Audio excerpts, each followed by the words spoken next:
come to the Capitol or do any tours or any meetings here? Is this all you really talking about is the J6ers that have been pardoned? Yeah. Okay, are you gonna talk about the Biden family that got pardoned? No? I haven't. Oh, okay, what about the rapers and killers and murderers that Joe Biden pardoned? There are tons of them. Is that a focus at all? Well, I'm asking about J6. I know that's what you're asking. I know that's what you're asking about, and I'm not doing this. This insane place up here and all of y'all's obsession with January 6th is absurd. Everybody outside of here is sick and tired of it. I'm serious. And so Joe Biden pardons all these murderers and rapists and disgusting people, and then everybody up here has got their panties in a wad because J6ers got pardoned. What's up, everybody? Major Retired Richard Ojeda here. And all right, folks, let's talk about the state of chaos and betrayal that we are living in. Donald Trump, the so-called law and order president, just handed out pardons like candy on Halloween to over 1,500 violent insurrectionists. These aren't harmless protesters. These are the same people who beat police officers with flagpoles, smashed through the Capitol doors, and screamed "Hang Mike Pence" at the top of their lungs. These are people who came armed with zip ties, bear spray, and makeshift weapons, all because they believed Donald Trump's big lie. And what does Marjorie Taylor Greene do when asked about it? She deflects. She distracts. She acts like we're the problem for daring to hold her and her MAGA crew accountable. You don't think it's a fair question to ask you because you've been so upset. It is nauseating.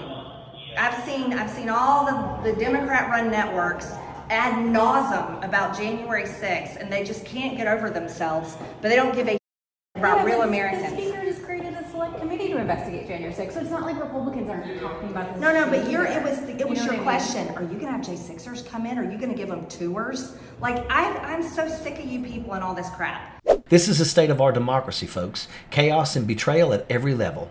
And the people responsible, well, they're doubling down. You guys have created a situation where you're not trusted and people are sick of y'all. And it's sad. I'm serious, it's sad. Well, so no, I'm not answering this question because I'm not going down this stupid thing of Marjorie Taylor Greene. Well, I don't think it's stupid to ask that question. I mean, just you've been so outspoken on this issue, I thought you might want to talk about it. But that's why I asked, so I'm glad I did. Thanks, guys. But it's not just Marge. Oh no, folks, there's more. Chip Roy, the same guy preaching about law and order on the House floor, is pushing immigration legislation while ignoring the fact that his party just let 1,500 violent criminals walk free. This legislation would take a giant step forward to ensure that we can stop any future administration who's not just refusing to enforce federal law, but is actually abusing federal law to endanger our people, our citizens that we represent. This legislation would simply say that we must detain some of the worst people that are here illegally and ensure that they're not released. We're talking about serious bodily injury. We're talking about things that result in death, assaulting police officers. That's all in this legislation. This is a GOP playbook. Scream about the dangers of immigrants, ignore the dangers of their own actions, and then pretend they're the ones protecting America. It's hypocrisy on steroids, and we need to call it out. Let's start with Marjorie Taylor Greene, the queen of MAGA lunacy. Punchbowl News reporter Melanie Zanona asked her a straightforward question. Will the insurrectionist Trump pardoned visit the Capitol and meet with members of Congress like you? Instead of answering, Marjorie Taylor Greene went full conspiracy theorist and shifted the blame to Biden. Okay, are you going to talk about the Biden family that got pardoned? That's right. She brought up Biden's last-minute pardons as if those were remotely comparable. Let's unpack this nonsense, shall we?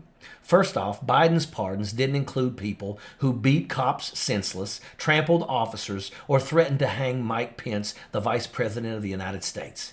Biden didn't pardon violent extremists from groups like the Proud Boys and the Oath Keepers who tried to overthrow our democracy. Trump did that. Trump looked at people who committed treason and said, you know what? You deserve a second chance. Meanwhile, Marjorie Taylor Greene defends it like it's some kind of righteous act. No remorse, no accountability, just more excuses. This isn't just a political deflection. It's a dangerous signal. By downplaying those pardons, Marge the Trainwreck Greene is essentially telling the world that the events of January 6th weren't that big of a deal. She's gaslighting us into believing that a violent attack on our democracy is something we should just move on from. Well, we're not moving on, Marge. We remember the officers who were beaten, the lawmakers who feared for their lives, and the 5 people who died as a result of that day. We're not going to let you rewrite history. Marge's deflection is classic GOP strategy. Distract from the issue and make yourself the victim. She rants about the leftist media and claims they're disconnected from real Americans.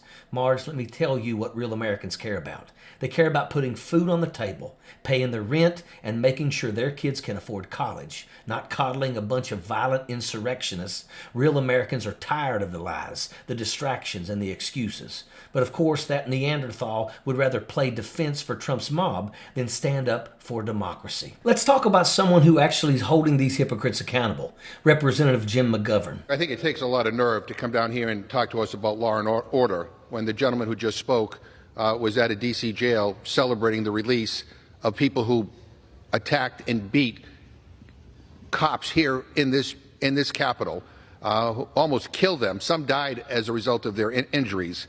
And I know my Republican friends don't want to defend these pardons because what the president did was indefensible. He couldn't release these people who attacked our police officers quick enough. He couldn't release them quick enough.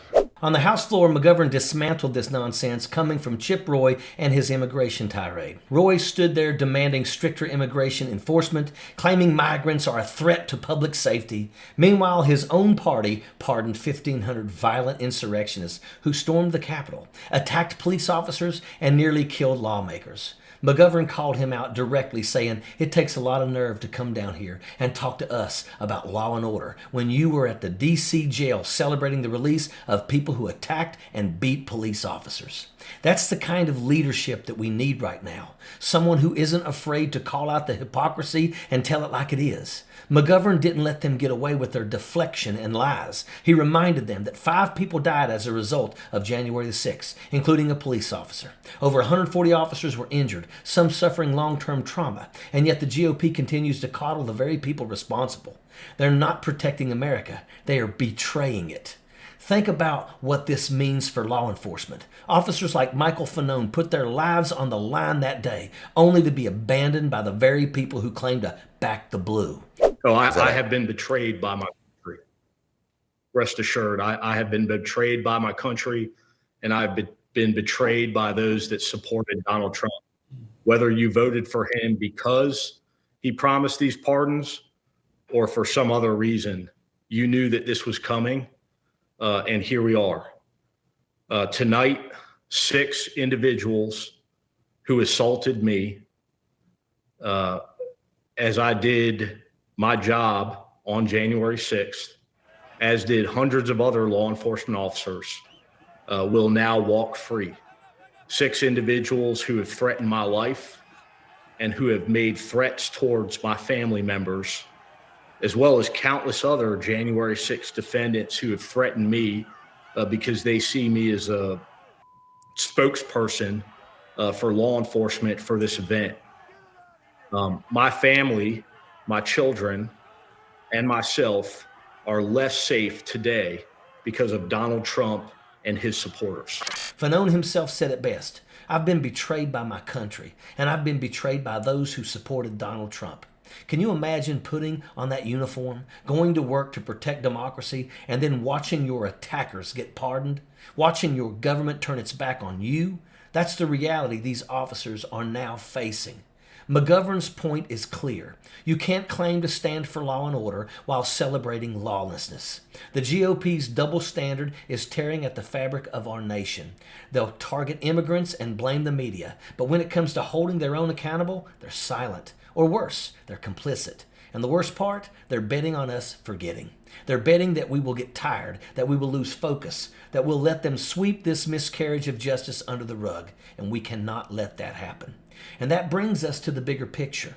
We are in an extremely dire situation. This isn't just about Trump's pardons or Marjorie Taylor Greene's lunacy or Chip Roy's hypocrisy. It's about the soul of our country. And right now it feels like we're losing it. Real Americans aren't out here celebrating insurrectionists. They're in disbelief.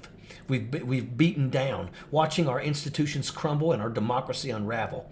It's hard to see a path forward, but if there's one thing we know, it's that we can't afford to give up. There's an old saying, don't let the bastards grind you down. And let me tell you, it's going to be harder than ever to live by that over the next few years. The fight ahead is long and uncertain, and I wish I could tell you what's going to happen. I wish I could give you some hope for a better future. But the truth is, we're in an ever-challenging atmosphere, and it's going to take everything we've got just to hold the line. We can't let them sweep this miscarriage of justice under the rug. Every chance that we get, we have to remind them of what they've done, just like Jim McGovern did. We have to keep this fight alive, not just for today, but for 2026 and beyond. Because if we don't, they win. And if they win, our democracy may never recover. The entire situation has flipped the concept of law and order upside down. What was once the foundation of our democracy, justice, accountability, and the rule of law, now feels like a distant memory. Pardons for those who cause so much harm have made us doubt not only our leadership, but the very institutions that are supposed to uphold justice. It's not just chaos, it's betrayal. And it's hard to see how we can come back from this. But here's the thing, they don't get the last word. We do. We have to start organizing now. We have to hold them accountable every single day. Because if we let this moment pass, if we let them get away with it, then we're complicit too. This isn't just about them, it's about us. It's about whether we have the strength to fight back, even when the odds are stacked against us. I don't know what's going on and what's going to happen. None of us do. But one thing is certain. If we don't stick together, if we don't stay vigilant, then the bastards win. And that's not a future I'm willing to accept. And that is an absolute fact. Sappers clear the way, airborne all the way.